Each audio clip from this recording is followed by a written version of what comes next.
یہ بھی یہودیوں نے دعویٰ کیا ہے اسی پارے میں، اللہ فرماتے ہیں کہ ان کا دعویٰ ہے کہ ہم اللہ کے بڑے پیارے ہیں، جنت میں ہم ہی جائیں گے، تو اللہ فرماتا ہے پھر مرنے کی دعا تو کرو، جنت میں تو مر کے جانا ہے نا۔ لیکن رب فرماتے ہیں یہ کبھی مرنے کی دعا نہیں کریں گے، اس لیے کہ انہیں پتہ ہے کہ ہم نے آخرت کے لیے کیا بھیجا۔ لے جی پہلا حکم آ گیا یا ایھا الذین آمنوا کہہ کے، پہلی آیت قرآن پاک کی پہلے سپارے میں پہلی آیت جس میں اللہ نے کہا یا ایھا الذین آمنوا، تو پہلا حکم آمنوا کہہ کے آیت نمبر 104 میں جو اللہ نے حکم دیا ہے نا، وہ نبی پاک کی تعظیم کا حکم ہے۔ پہلا حکم ہی اللہ نے حضور کی عزت اور ناموس کا ارشاد فرمایا۔ پہلا اس ترتیب کے لحاظ سے وہ ہوا یہ کہ جب نبی پاک کو بات ارشاد کرتے تو صحابہ کرام اٹھ کے عرض کرتے رائینا یا رسول اللہ، حضور سمجھ نہیں آئی ذرا رعایت کر دے۔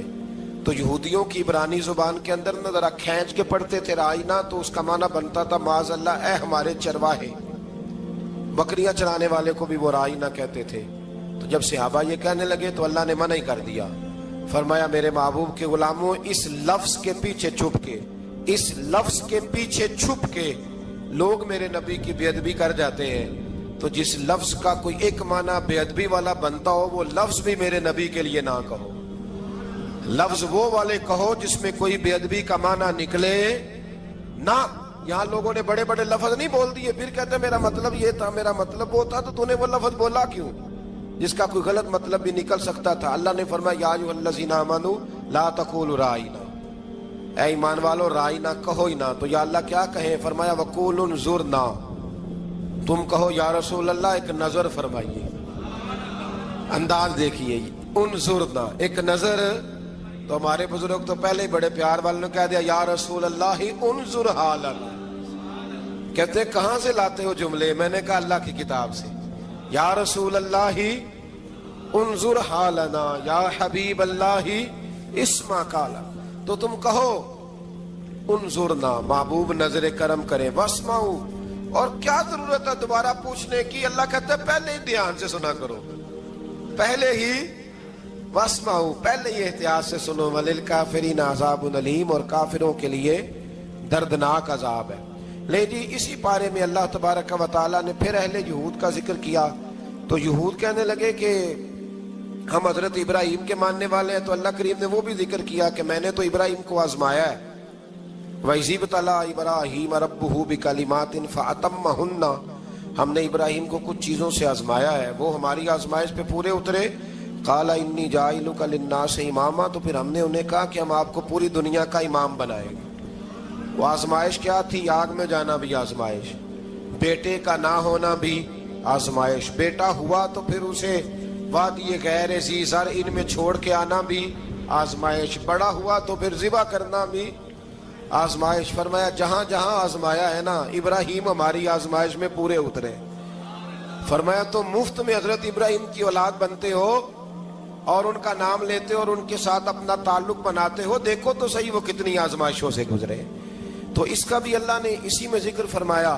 اور پھر وہ بات کرتے تھے حضرت یعقوب کی اور حضرت اسحاق کی، تو فرمایا وہ تو ہمارے اتنے خاص بندے تھے کہ وصال کے وقت بھی انہوں نے اپنی اولادوں کو نصیحت فرمائی تھی کہ اللہ کی توحید پہ قائم رہنا، اس کا ذکر بھی اللہ نے اسی پارے میں بیان فرمایا۔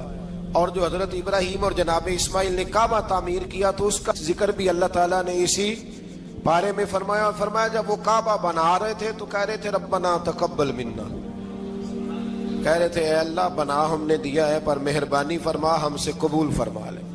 تو جو آیہ کریمہ آخر میں عرض کرنا چاہتا ہوں اس پر بھی تھوڑی توجہ فرمائیں گے تو بات بڑی نکھر کے باہر آئے گی۔ یہ 16ویں رکوع کے اندر اللہ نے پھر یہود کا اور عیسائیت کا ذکر فرمایا، تو اللہ کریم نے ایک بات ارشاد فرمائی، یہودیوں کے ہاں جب کوئی بچہ پیدا ہوتا تھا پیلے رنگ کے ساتھ اس کو رنگتے تھے، یا کوئی خاص رنگ تھا ان کا، بچہ پیدا ہوتا تو اس پر وہ رنگ چڑھاتے کہ یہ جی ہمارے مذہب کا رنگ ہے۔ ہمارے ہاں بھی رسمیں ہیں نا اپنی اپنی، معاذ اللہ اپنی اپنی نہیں ہونی چاہیے، اللہ رسول کا حکم ہونا چاہیے۔ تو یہودیوں کے ہاں بچہ پیدا ہوتا تو ایک خاص رنگ چڑھاتے، عیسائیوں کے ہاں پیدا ہوتا تو وہ بھی ایک خاص رنگ چڑھاتے۔ تو مسلمانوں کے ہاں بچے پیدا ہوئے تو انہوں نے بھی توجہ کی کہ یہ کیا ہو رہا ہے، تو رب کریم نے فرمایا صبغۃ اللہ، رنگ اللہ کا ہی ہے، ومن احسن من اللہ صبغہ، اور فرمایا اللہ کے رنگ سے زیادہ خوبصورت کس کا رنگ ہو سکتا ہے؟ اللہ کا رنگ کیا ہے؟ لا الہ الا اللہ محمد الرسول اللہ صلی اللہ علیہ، فرمایا نیلے پیلے کالے رنگ نہ چڑھاؤ، اپنے ذہن پر توحید و رسالت کا رنگ چڑھاؤ، یہ سب سے بہترین رنگ ہے۔ اگر تمہارے ذہنوں پر رب رسول کی توحید کا رنگ چڑھ گیا تو یہ وہ والا رنگ ہے، پھر تمہیں کسی اور رنگ کی طرف جانے کی ضرورت نہیں پڑے گی۔ تو فرمایا رنگ وہ پیدا کرو جو توحید کا ہے، رسالت کا ہے، اس رنگ کی توجہ کرو۔ قرآن مجید کے اس پارے میں اللہ کریم نے مختلف باتیں بیان کر کے آخری رکوع میں یہ جو رنگ کا ذکر فرمایا نا، تو یہ لگتا ہے پورے پارے کا خلاصہ ہے کہ رب کریم نے فرمایا اصل بات یہ ہے کہ تمہاری سوچوں پہ رب رسول کی توحید و رسالت کا رنگ ہونا چاہیے۔ وہ ایک دفعہ مسلمہ کذاب بے ایمان کہنے لگا میں نے بنا لیا ہے قرآن پاک کا جواب، معاذ اللہ۔ جواب کیا بنایا؟ وہ سورت ہے نا القاریہ تو ملکاریہ، وما ادراک مالکاریہ، کھڑکھڑانے والی کیا ہے؟ کھڑکھڑانے والی تمہیں کیا پتا کیا ہے کھڑکھڑی؟ قیامت کا ذکر ہے۔ کہنے لگا میں نے اس جیسی صورت بنا لی ہے، تو کیا بنایا؟ الفیل ملفیل، وما ادراک ملفیل۔ کہنے لگا ہاتھی، تمہیں کیا پتا کیا ہاتھی؟ تم کیا جانو کیا ہاتھی؟ تو پاس جو اس کے اپنے بیٹھے تھے نا چیلے، کہنے لگے چپ کر جا، سارے زمانے کو پتا ہے ہاتھی کیا ہوتا ہے۔ تو پاگل ہے، اس کے دو کان ہوتے ہیں، ایک سونڈ ہوتی ہے، چار اس کے پیر ہوتے ہیں۔ بیوقوف آدمی قرآن کا مقابلہ کرنا ہے تو کچھ چج کے ساتھ کر، پاگلوں کی طرح مقابلہ کرے گا، جوتے کھائے گا بھی، ہمیں بھی پڑھوائے گا۔ تو قرآن مجید کا کوئی مقابلہ کر سکا؟ تو اس آیہ مبارکہ میں اللہ نے کافروں کو یہ کہا اگر مقابلہ نہیں کر سکتے تو پھر اللہ سے ڈرو، ورنہ دوزخ میں ڈالے جاؤ گے، وہ جس کا ایندھن آدمی اور پتھر ہے، اور بنائی بھی کافروں کے لیے گئی ہے۔ اعدت للکافرین، جہنم کس کے لیے بنائی گئی ہے؟ کافروں اور منافقوں کے لیے۔ مسلمانوں کے لیے بنائی گئی، مسلمان مرضی سے چھلانگے لگائیں تو ان کی موج ہے، ورنہ ان کے لیے جہنم، ان کے لیے اللہ نے جنت بنائی ہے۔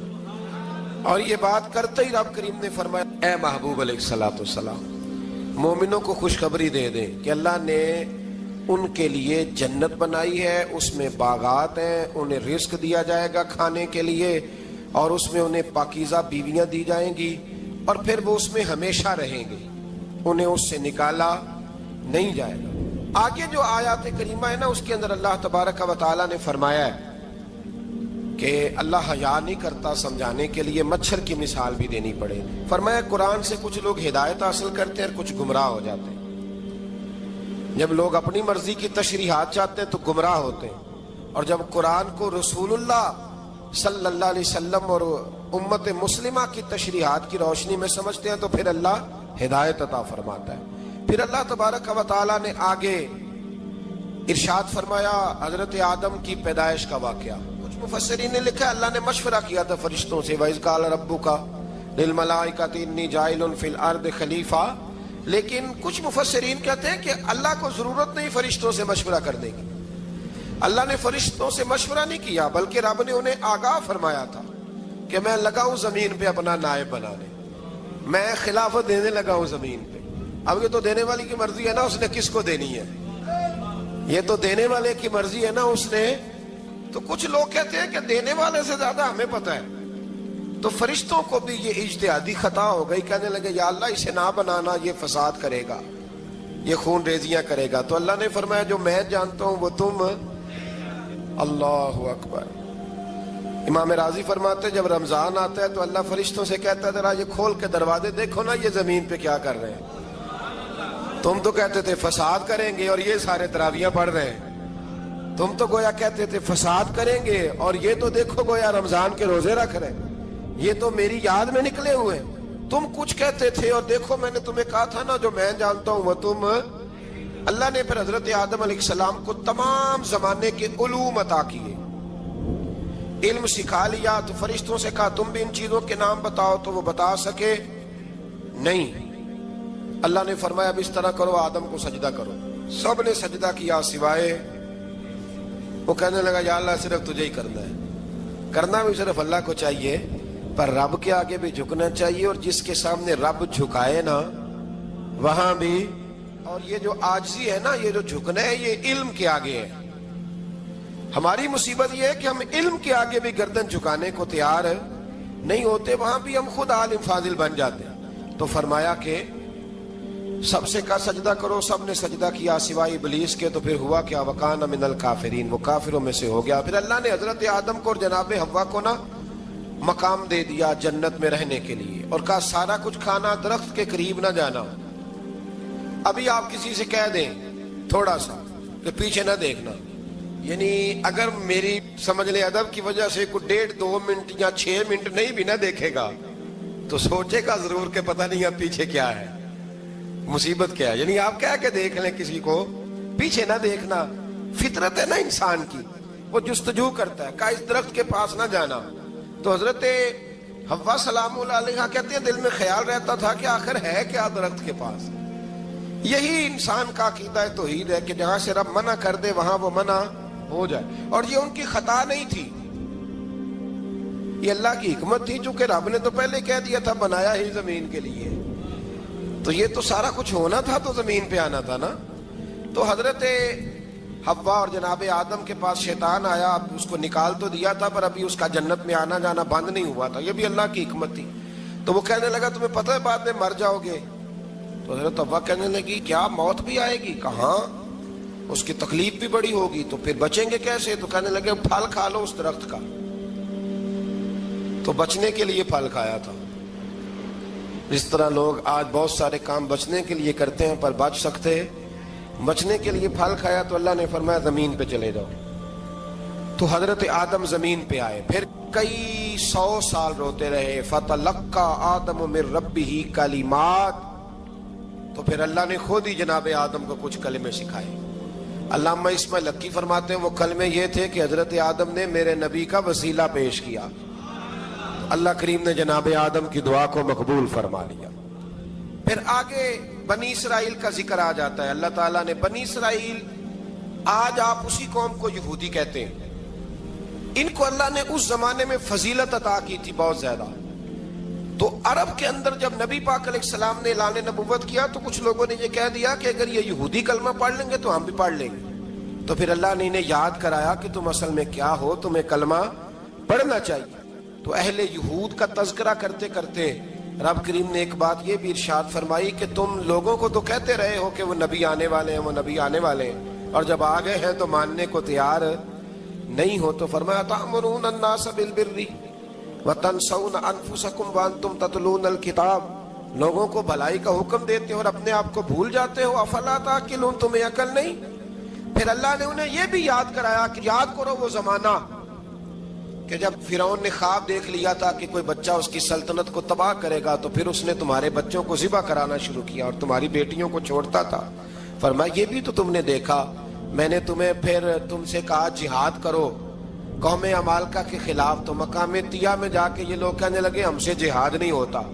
اللہ نے انہیں ایک میدان میں قید کر دیا۔ بڑی دلچسپ بات، قید تو لوگ ہوتے ہیں نا چار دیواری میں، تو اللہ نے بنی اسرائیل والوں کو جب انہوں نے کہا ہم جہاد نہیں کریں گے تو اللہ نے میدان میں قید کر دیا۔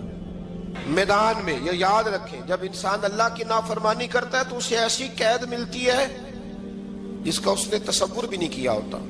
ایک میدان ہے مقام طیہ، قید ہو گئے، سارا دن سفر کرتے تھے، سارا دن، تو رات کو تھک کے سوتے تھے، صبح اٹھتے تھے نا جب، تو وہیں ہوتے تھے جہاں کل صبح چلے تھے۔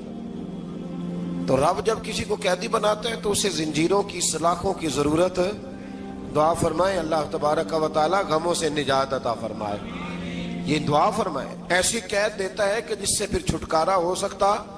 تو بنی اسرائیل کا بہت زیادہ تذکرہ اس بارے میں اللہ تبارک و تعالی نے پھر بیان کیا، اور پھر کہا کہ انہیں جو حکم دیا جاتا تھا یہ اس کی سرتابی کرتے تھے، پھر اللہ نے ان پر ذلت نازل کر دی اور یہ ہمیشہ اس کا شکار رہے۔ بنی اسرائیل کے اندر ہمیشہ نبی اور بادشاہ موجود رہتے تھے۔ ایک وقت ایسا آیا کہ بنی اسرائیل میں کوئی نبی نہیں تھے، اور بنی اسرائیل کا جو اپنا علاقہ تھا نا وہ ملک شام ہے، تو قوم عمالقہ ایک قوم تھی اور بڑے سخت گیر لوگ تھے، انہوں نے بنی اسرائیل والوں کے ساتھ لڑائی کی، جہاد کیا اور انہیں ان کے علاقے سے نکال دیا۔ اور کچھ حضرت یوسف علیہ السلام کے زمانے میں ویسے بھی ایک بہت بڑی تعداد جا کے مصر میں آباد ہو گئی تھی۔ اب یہ ہوا کہ ان کے پاس کوئی بادشاہ نہیں ہے، یہ بار بار دعا کرتے ہیں، التجا کرتے ہیں، تو اللہ تعالیٰ نے ایک پیغمبر انہیں عطا کیے جن کے مختلف نام کتابوں میں ہیں۔ صدر الافاضل رحمۃ اللہ علیہ نے تفسیر خزائن العرفان کے اندر ان کا نام حضرت شمویل علیہ السلام لکھا ہے۔ حضرت شمویل علیہ السلام کو اللہ تعالیٰ نے نبوت عطا فرمائی، اور جب حضرت شمویل علیہ السلام اللہ کے نبی ہوئے، بنی اسرائیل والوں کو یقین آیا کہ اللہ نے الحمدللہ ہمیں ایک نبی کے جھنڈے تلے جمع کر دیا ہے، تو پھر انہوں نے کہا کہ آپ ہمارے سامنے ایک بادشاہ بھی مقرر کریں تاکہ ہم اس کی سرپرستی میں جہاد کریں۔ جب انہوں نے یہ بات کی تو اللہ تبارک و تعالیٰ نے حضرت شمویل علیہ السلام کے ذمے لگایا۔ تو ایک اس زمانے میں اللہ کے نیک بندے تھے، جناب طالوت علیہ السلام ان کا نام تھا، تو حضرت شمویل علیہ السلام نے انہیں کہا کہ اللہ کریم نے نا تمہارا بادشاہ طالوت کو بنایا ہے، ان کا نام بھی قرآن مجید نے ذکر فرمایا ہے۔ تو بنی اسرائیل کے لوگ کہنے لگے یہ تو غریب آدمی ہے، وہ بکریاں چرایا کرتے تھے، لیکن علم میں بڑے پختہ تھے، وجود میں بڑے طاقتور تھے، تو کہا کہ یہ تو غریب آدمی ہے، تو ہم تو زیادہ حق رکھتے تھے کہ ہمیں بادشاہ بنایا جائے۔ تو حضرت طالوت علیہ السلام کے بادشاہ بننے کے بعد حضرت شمویل علیہ السلام نے جو بات کی، اللہ کریم نے اسے قرآن مجید میں بیان فرمایا۔ رب فرماتا ہے بسطۃ فی العلم والجسم، اسے اس لیے تمہارا بادشاہ بنایا گیا ہے کہ اسے ہم نے کشادگی دی ہے، علم میں بھی اور جسم میں بھی۔ بڑے ماشاءاللہ موٹے تازے تھے، وجود بڑا طاقتور تھا۔ کچھ موٹے تازے ہوتے ہیں پر طاقتور نہیں ہوتے، موٹے تازے بھی تھے اور طاقتور بھی تھے۔ فرمایا کہ وجود میں بھی طاقت ہے اور علم میں بھی اللہ نے انہیں وسعت عطا فرمائی۔ تو بنی اسرائیل والے کہنے لگے جی نہیں جی کوئی بندہ اور آ جائے، یہ ہمارا بہت بڑا مسئلہ ہے نا جی، ہر ایک کی مرضی کی نہ تو بات ہو سکتی ہے اور نہ ہر بندہ ہر ایک کی مرضی پر پورا۔ کہنے لگے نہیں جی کوئی اور ہونا چاہیے تھا، ہمیں کیسے پتہ چلے گا کہ اللہ نے مقرر کیا ہے؟ بڑی خاص بات ہے، اس کو سمجھیے گا، یہ سارا مضمون آپ کو ملے گا اسی پارے کے آخر میں، آپ پڑھیں گے نا جی تو یہ سارا مضمون آپ کو ملے گا، اور آپ اگر سرسری نظر سے بھی اس کا مطالعہ کریں گے نا، جا کے قرآن شریف کھول کے 15ویں سے 16ویں رکوع میں، آپ خوش ہوں گے کہ آپ کتنے اچھے نظریے اور عقیدے کے ماننے والے ہیں۔ تو جب کہا نا کہ طالوت کو ہمارا بادشاہ بنایا گیا تو دلیل کیا ہے، تو قرآن کہتا ہے کہ حضرت شمویل علیہ السلام نے فرمایا کہ تمہارا ایک تابوت تھا، ایک صندوق تھا تمہارے پاس، وہ صندوق تمہارا قوم مالکہ اٹھا کے لے گئی تھی، ان کے بادشاہ ہونے کی دلیل یہ ہے کہ اللہ تمہارا وہ صندوق تمہیں واپس کر دے گا، وہ تمہارا صندوق تمہیں واپس کر دے گا۔ اس صندوق میں کیا ہے؟ وہ حضرت آدم جنت سے ساتھ لے کے آئے تھے، اس میں تھا کیا؟ تو قرآن مجید کہتا ہے کہ اس کے اندر نا حضرت ہارون علیہ السلام اور حضرت موسیٰ علیہ السلام کے تبرکات تھے، تبرکات۔ کل میں ایک مولوی دیکھ رہا تھا بیچارہ، ایک بندہ نا مسجد نبی کے ساتھ غلاف اور شاید کوئی کفن تھا، وہ مسجد نبی کی دیواروں سے مس کر رہا تھا، تو وہ کہہ رہا تھا نہیں اس سے کیا ہوتا ہے، تبرک کوئی چیز نہیں، اچھے اعمال کی وجہ سے بندہ بخشا جائے گا۔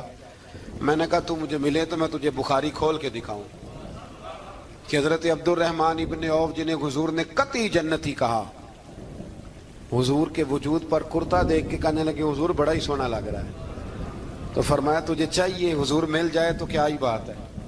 نبی پاک نے عطا کیا تو صحابہ کہنے لگے عبد الرحمن آپ کو تو ضرورت نہیں تھی، آپ کے پاس تو بڑے لباس ہیں، تو یہ کرتا حضور نے قبول کر لیا، کوئی لے کے آیا اور آپ نے مانگ لیا، تو وہ رو پڑے، کہنے لگے پہننے کے لیے نہیں مانگا، یہ حضور کے جسم سے لگ گیا ہے، میں نے کفن بنانے کے لیے مانگا ہے۔ تو کہتا ہے حضور کے تبرک میں خیر کوئی نہیں۔ اور آپ یقین کریں ان لوگوں پہ حیرانگی ہے، ہم نے بھی مرنا ہے نا جی، بڑی جلدی قبر میں جانا ہے، وقت کا کچھ پتہ نہیں، لیکن اتنے اندھے ہو کر لوگ چیزوں کو دیکھتے ہیں اور اس تیزی کے ساتھ گمراہی پھیلاتے ہیں۔ مجھے باقاعدہ کسی نے ویڈیو بھیجی اور کہنے لگا جی دیکھیں کتنی اچھی بات کر رہا ہے، لوگوں کو سمجھائیں، تو میں نے کہا نہیں اس کو سمجھانے کی ضرورت ہے، اور میں نے اس کو دیکھا ہے, وہ جو لال رومال والا, میں نے دیکھا ہے وہ ڈھونڈ ڈھونڈ کے جاہلوں کو پکڑتا ہے, تلاش کرتا ہے, اور اگر کوئی مل جائے بات بتانے والا تو پھر وہ خود پکڑا جاتا ہے, اور کئی دفعہ پکڑا گیا تو نکل گیا ہے. اللہ تعالیٰ ہمیں سمجھنے کی توفیق دے, ہم سیانے ہو جائیں تو یہ دور دور تک نظر نہیں آئیں گے انشاءاللہ. تو وہ تابوت آئے گا, بنی اسرائیل والوں سے کہا تابوت میں کیا تھا سن لو, اور یہ قرآن مجید ہے. آج میری ماننا یہ 15 میں سے 16واں رکوع ضرور ہی پڑھنا کہ وہ آخر تابوت میں کیا تھا, کھولنا ذرا. قرآن مجید کہتا ہے کہ حضرت موسیٰ علیہ السلام اور حضرت ہارون کے تبرک تھے. تو تبرک کیا تھے؟ تمام مفسرین نے لکھا ہے کہ حضرت موسیٰ کا ایک کرتا تھا, ایک ڈنڈا تھا, جوتے تھے, اور جناب ہارون علیہ السلام کا امامہ شریف تھا, اور تورات کی کچھ تختیاں تھی. تو اس کا فائدہ کیا تھا؟ اس تابوت کا فائدہ یہ تھا کہ بنی اسرائیل والے جب اپنے دشمنوں سے لڑتے تھے تابوت سامنے رکھ کے دعا مانگتے تھے, اللہ انہیں کامیابی عطا کر دیتا تھا. تو قوم عمالقہ کو بھی پتا چل گیا کہ صندوق میں کچھ ہے جس کی وجہ سے یہ کامیاب ہو جاتے. وہ صندوق اٹھا کے لے گئے. اب ان کی کم بختی یہ, کم نصیبی یہ کہ انہوں نے جا کے اسے روڑی پہ پھینک دیا. جب روڑی پہ پھینکا تو ان کے اندر بیماریاں آ گئی, وبائیں پھوٹ پڑی, مرنے لگے, وجود پھولنے لگا. پھر ان کے دلوں میں بات آئی کہ یہ ہم نے اس صندوق کی بے ادبی کی ہے. صندوق میں کیا ہے؟ تبرکات. ہمیں کہتے ہیں جی نالین کا نقشہ کیوں لگایا ہے؟ تمہارے تو بزرگوں کا عقیدہ ہے سر پہ رکھنے کو مل جائے اگر نقش نہ لے پا کے حضور تو پھر کہیں گے کہ ہاں تاجدار ہم بھی ہیں. تو کہا کہ اس کے اندر یہ تبرکات تھے. انہیں بھی سمجھ میں آئی تو انہوں نے نا بیل گاڑی منگائی اور وہ صندوق اٹھا کے اس کے اوپر رکھ دیا. اب کیا ہوا؟ قرآن کہتا ہے کہ فرشتوں نے نا اس صندوق کو وہاں سے اٹھایا. مفسرین نے لکھا اس کا معنی یہ بھی ہو سکتا ہے کہ اس بیل گاڑی کو ڈائریکشن پہ لگایا. ادھر سے حضرت شمویل علیہ السلام نے جناب طالوت کو بادشاہ بنا دیا, اور ادھر سے وہ صندوق چل پڑا. کہا بھئی ہم ان کو کیسے بادشاہ مانے؟ تو فرمایا بادشاہ اس طرح مانو گے کہ تمہارا وہ صندوق آ جائے گا. اور قرآن کہتے ہیں اس صندوق میں تمہارے دلوں کا سکون ہے, اس میں تمہارے دلوں کا. اور بھائی ہماری تو کوشش ہوتی ہے بزرگوں سے کوئی چیز مل جائے, اللہ والوں کا کوئی تبرک ہمارے ہاتھ آ جائے. تو وہ صندوق آ گیا, یہ مان گئے. اب جہاد کرنے نکلے تو لڑنا تھا جالوت کی قوم کے ساتھ. وہ بڑا سخت آدمی تھا, 3 من سونا اس نے وجود پہ پہنا ہوتا تھا. اس کی قوم سے لڑنا ہے, ٹوپی بڑی تگڑی پہنی ہوتی تھی لوہے کی. اب کون لڑے؟ ایک نوجوان تھے جن کا نام تھا داؤد علیہ السلام. وہ بھی بکریاں چرایا کرتے تھے. اور جن دنوں حضرت طالوت نکلے نا اپنی قوم کو لے کر جالوت کے خلاف لڑنے, تو حضرت داؤد بھی شامل ہو گئے. اللہ جب کسی کو نوازتا ہے نا تو پھر خاص ہی کرم نوازی کرتا ہے. مفسرین نے لکھا جب یہ جا رہے تھے نا, وہاں جا رہے تھے تو رستے میں انہیں 3 پتھر مل گئے. انہوں نے وہ تینوں پتھر اٹھا لیے. اس زمانے میں پتھر پھینکنے کے لیے چھوٹی چھوٹی لوگوں کے پاس چیزیں ہوا کرتی تھی. اس کو کوپھن بھی لوگ کہتے تھے, منجنیک, اس کو سامنے رکھ کے پھر بنائی گئی. تو آپ کے پاس بھی وہ آلہ تھا جس سے دشمن پر پتھر مارے جاتے تھے. تو آپ وہ مشین لے کر, وہ آلہ لے کر وہاں پہنچے ہوئے تھے. 3 پتھر آپ کے پاس تھے. آپ فرماتے اس دن میں بڑا بیمار تھا, اتنا بیمار تھا کہ میرا رنگ پیلا ہو گیا. اب وہ جالوت کے سامنے کوئی نہیں جاتا تھا. تو جناب طالوت کہنے لگے کہ جو جالوت کو مارے گا نا, یعنی ان کے بادشاہ کو اس قوم کے, تو میں اسے اپنی آدھی سلطنت بھی دے دوں گا اور اپنی بیٹی کا نکاح بھی اس کے ساتھ کر دوں گا. دیکھیں اللہ نوازتا ہے تو کس انداز میں نوازتا ہے. تو حضرت داؤد کہتے ہیں وہ دور کھڑا تھا تو میں نے نا 3 پتھر مارے. بھئی ہمت کرنا تو ہمارے ذمہ ہے کہ نہیں؟ میری ملت کا جوان کہتا ہے میں نے کرنا کرانا کچھ نہیں.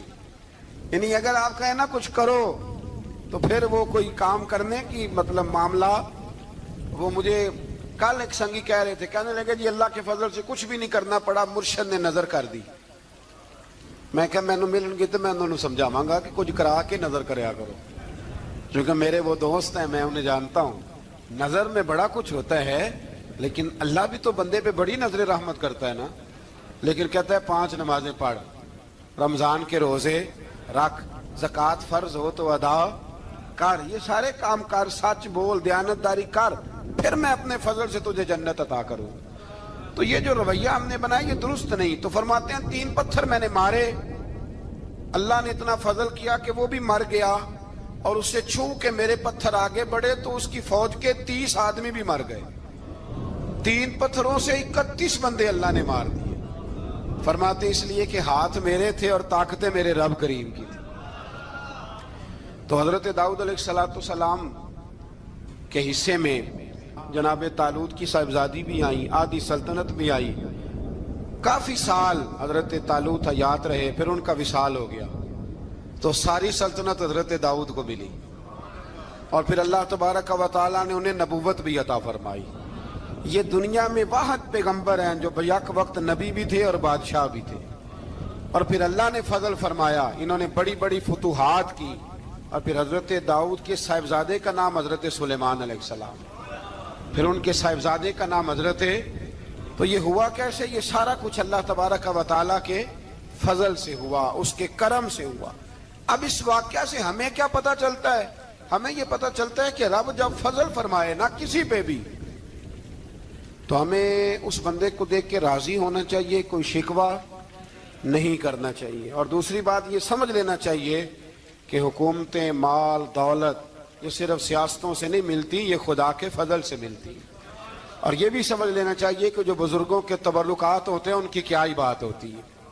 چند باتیں ایسی تھیں کہ میرا دل کرتا تھا ان کو دہرایا جائے, اور خاص کر کے ان باتوں پر توجہ کی جائے. یہاں نا اللہ تبارک و تعالیٰ نے ان باتوں میں سے ایک بات کا ذکر فرمایا ہے. یہاں 207 نمبر جو آیت ہے نا اسی پارے کی, اس میں اللہ کریم نے فرمایا کچھ لوگ ایسے ہیں جو اپنی جانیں ہی اللہ کے حوالے کر دیتے ہیں. زندگی کا مقصد دین ہوتا ہے, لٹا دیتے ہیں. یہ نازل کب ہوئی؟ یہ آیت مبارکہ حضرت صہیب رومی کے بارے میں نازل ہوئی. حضرت صہیب رومی رضی اللہ تعالیٰ عنہ بڑے مالدار تھے. مکے سے جب چلے نا تو سارا مال مکے میں چھوڑ دیا, اس لیے کہ اللہ کے رسول مدینے چلے گئے. فرماتے ہیں پھر میں نے مال و دولت کی پرواہ نہیں کی, پھر میں نے یہ سوچا کہ میں نے اپنے حبیب کے پاس طیبہ کے لیے جب نکلا تو کفار نے, قریش مکہ نے روکا, ہم نہیں جانے دیں گے. حضرت صہیب رومی فرمانے لگے بھی سنو, میں کمزور نہیں, میں طاقتور آدمی ہوں, اور تم میں سے کوئی ایسا مائی کا لال نہیں جو تیر چلانے میں مجھ سے زیادہ سیانا ہو, تلوار چلانے میں مجھ سے زیادہ عقل مند ہو. جانا مدینے میں نے ہے. اب یہ ہے کہ تم بتاؤ میرے ساتھ تیروں تلواروں سے لڑو گے یا میں تمہیں ایک سودا بتاؤں گا, سودا کرو گے؟ قریش کہنے لگے سودا کیا ہے؟ کہنے لگے میرا بڑا مال ہے, میں مکے میں دفن کر کے آیا ہوں, تم مجھے مدینے جانے دو, میں تمہیں سارے مال کا پتہ بتا دیتا ہوں. ہزاروں لاکھوں میں تھا مال تجارت. دیکھیں جب صحابہ مدینے جاتے تھے تو کتنی قیمت دے کے جایا کرتے تھے. تم مجھے جانے دو, میں تمہیں وہاں کا پتہ بتاتا ہوں. انہوں نے کہا جی بات ٹھیک ہے, آپ پتہ بتا دیں. حضرت صہیب نے ساری زندگی کی جمع پونجی ہزاروں لاکھوں میں ساری دے دی اور مدینے کے لیے تیار ہو گئے. اللہ کریم نے اس بات کو بڑا ہی پسند فرمایا اور فرمایا وَمِنَ النَّاسِ مَن يَشْرِي نَفْسَهُ ابْتِغَاءَ مَرْضَاتِ اللَّهِ. فرمایا کچھ لوگ ایسے ہیں جو اپنی جانیں ہی بیچ دیتے ہیں اللہ کی رضا حاصل کرنے کے لیے, اپنی جانیں بیچ دیتے ہیں. نَفْسَهُ ابْتِغَاءَ مَرْضَاتِ اللَّهِ, اللہ کی رضا حاصل کرنے کے لیے اپنی جانوں کو بیچ دیتے ہیں. تو فرمایا پھر اللہ کیا کرتا ہے؟ فرمایا واللہ رؤوف بالعباد, پھر اللہ بھی اپنے بندوں پر بڑا ہی رحم فرمانے والا ہے.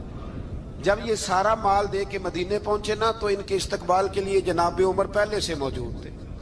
حضرت عمر ریسیو کر کے نبی کریم کی بارگاہ میں لے گئے تو فرماتے ہیں حضور نے مجھے دیکھتے ہی فرمایا صہیب زندگی میں تم نے بڑی تجارتیں کی ہوں گی, پر یہ جو تم نے سودا کیا ہے نا یہ بڑا ہی نفع والا کیا ہے.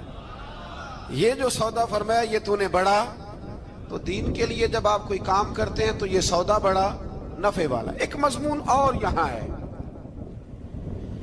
216 نمبر آیت میں, وہ بھی بڑا ہی سمجھنے والا ہے. اللہ کریم نے جب جہاد فرض کیا نا تو فرمایا کتب علیکم القتال، ہم نے تم پر قتل کرنا، قتال کرنا فرض کیا ہے۔ فرمایا ہو سکتا ہے تمہیں یہ کراہت محسوس ہو، مشکل لگے، برا لگے۔ ایک بات جو آج کی نصیحت ہے اور مضامین قرآن جو ہم سیکھ رہے ہیں اس کے اندر سے ہمیں یہ خاص چیز ہے جس کو سمجھنا چاہیے۔ اللہ کریم نے فرمایا کہ تم پر جہاد فرض کیا گیا ہے، وَهُوَ كُرْهٌ لَكُمْ، ہو سکتا ہے تمہیں ناپسند ہو، تو ایک نہ ساری زندگی کے لیے ایک نصیحت کر دی۔ فرمایا وَعَسَىٰ أَن تَكْرَهُوا شَيْئًا، ہو سکتا ہے تم کسی چیز کو ناپسند کرو، وَهُوَ خَيْرٌ لَكُمْ، اور وہ تمہارے لیے اچھی ہو۔ اللہ اکبر، یہ وہ بات ہے اگر سمجھ میں آ گئی تو کلیجہ ٹھنڈا ہو گیا، زندگی سکون میں آ گئی۔ فرمایا ہو سکتا ہے تم کسی چیز کو ناپسند کرو اور وہ تمہارے لیے بہتر ہو۔ وَعَسَىٰ أَن تُحِبُّوا شَيْئًا، ہو سکتا ہے تم کسی چیز سے محبت کرو، وَهُوَ شَرٌّ لَكُمْ، اور وہ تمہارے لیے بری ہو، اچھی۔ بس میرے رب نے ایک بات مسلمان کو بتا دی جو جینے کے لیے بڑی کافی ہے۔ فرمایا تم میرے اور میرے رسول کے حکم پر چلو۔ کیوں؟ اس لیے کہ واللہ یعلم وانتم لا تعلمون، اللہ جانتا ہے تم نہیں جانتے۔ ہمیں بے قراری زندگی میں اس لیے کہ ہم حقیقت پسند نہیں، ہم بہانوں میں، ہم ہواؤں میں جیتے ہیں، ہواؤں میں، خیالات میں زندگی گزارتے ہیں۔ بڑا ٹائم پڑا ہے، مثلاً کتنا میرے رسول کریم صلی اللہ تعالی علیہ وآلہ وسلم نے ایک دن صحابہ سے فرمایا تمہیں حیا نہیں آتی؟ حضور کیا ہوا؟ فرمایا وہ والے مکان بناتے ہو جن میں تم رہ نہیں سکتے، وہ والا مال جمع کرتے ہو جو کھا نہیں سکتے، حیا نہیں آتی؟ عرض کی حضور حکم کریں تو محبوب فرمانے لگے جوتے کا ایک تسمہ بند کرتا ہوں تو سوچتا ہوں دوسرا بند کرنے سے پہلے موت آ جائے گی، ایک سانس اندر جاتی ہے تو دوسرا آنے سے پہلے میں یاد کرتا ہوں کہ مجھے دنیا سے جانا ہے۔ تمہیں حیا نہیں آتی؟ وہ مکان بناتے ہو جن میں رہ ہی نہیں سکتے، وہ مال جمع کرتے ہو جو کھا، حقیقت پسند نہیں بھائی۔ ہم بہت سارے لوگ ہیں بڑی باتیں سناتے ہیں، بڑی، میں کہتا ہوں اصل میں نا زیادہ باتیں سنا کے نا بیچارہ اپنے آپ کو مطمئن کرنا چاہتا ہے، اصل بات یہ ہے کہ اندر سے نا ہلا ہوا ہے، کچھ بھی نہیں، بڑا زیادہ ہنستا ہے اور مجھے لگتا ہے کہ کوئی گہرا زخم چھپا رہا ہے۔ اس لیے ملمہ سازی، حقیقت پسند بنو، حقیقت پسند۔ یاد رکھنا من ترک صلاۃ متعمدا فقد کفر، میرے رسول نے حقیقت بیان کی، فرمایا جس نے ایک نماز بھی جان بوجھ کے چھوڑی اس نے رب کے رب ہونے کا انکار کیا، اس نے کفران نعمت کیا۔ یہ حقیقت ہے، کوئی کلیریفیکیشن نہیں، کوئی وضاحت نہیں۔ جو نماز نہیں پڑھتا جھوٹ بولتا ہے، غلط بیانی کرتا ہے۔ جو شخص رزق حرام کما کے کہتا ہے کہ اس کے بغیر گزارا نہیں چلتا، وہ جھوٹ بولتا ہے۔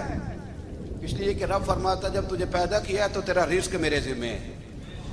اللہ فرماتا ہے کہ لا یکلف اللہ نفسا الا وسعہا، میں کسی پر وہ بوجھ نہیں ڈالتا جو اٹھا نہ سکے۔ نماز فرض کیا اس کا مطلب ہے ہم پڑھنے کے قابل ہیں، اس نے ہمارے ذمہ داریاں لگائی ہیں تو مطلب یہ ہے کہ ہم ذمہ داریاں ادا کرنے کے قابل ہیں، ورنہ وہ کہتا ہے میں وہ بوجھ ڈالتا ہی نہیں جو تجھ سے اٹھایا نہ جائے۔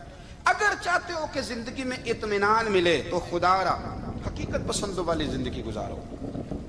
یہ فضاؤں میں زندہ رہنا، ہواؤں میں، اللہ بڑا معاف کرنے والا ہے، اللہ بڑا کریم ہے، معاف کر دے گا، تو بھئی یہ بات صحابہ کو بھی پتا تھی، یہ اہل بیت کو بھی خبر تھی، تو وہ تو ایک ایک بات کا لحاظ کرتے تھے۔ اللہم صلی علی سیدنا و مولانا محمد، اللہم صلی علی سیدنا و مولانا محمد۔ اللہ کے شیر حیدر کرار پر درود، اللہ کے شیر حیدر کرار پر درود، اللہ کے شیر حیدر کرار پر درود، حضرت حسن حسین کے کردار پر درود، اللہم صلی علی سیدنا و مولانا محمد وعلی سیدنا علی و سیدتنا فاطمہ و سیدتنا زینب و سیدنا حسن و سیدنا حسین وعلا آلہ وصحبہ وبارک وسلم زینب کی بارگاہ میں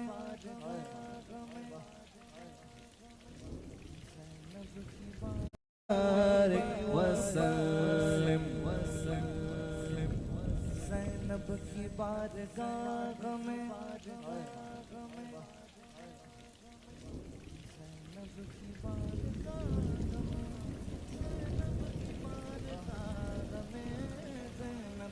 بارگاہ میں سلام نیاز ہے زینب کی بارگاہ میں سلام نیاز ہے جو مرتضیٰ کی لاڈلی زہرا کا ناز ہے اللہم صلی علی سیدنا و مولانا محمد وعلا سیدنا علی و سیدتنا فاطمہ و سیدتنا زینب و سیدنا حسن و سیدنا حسین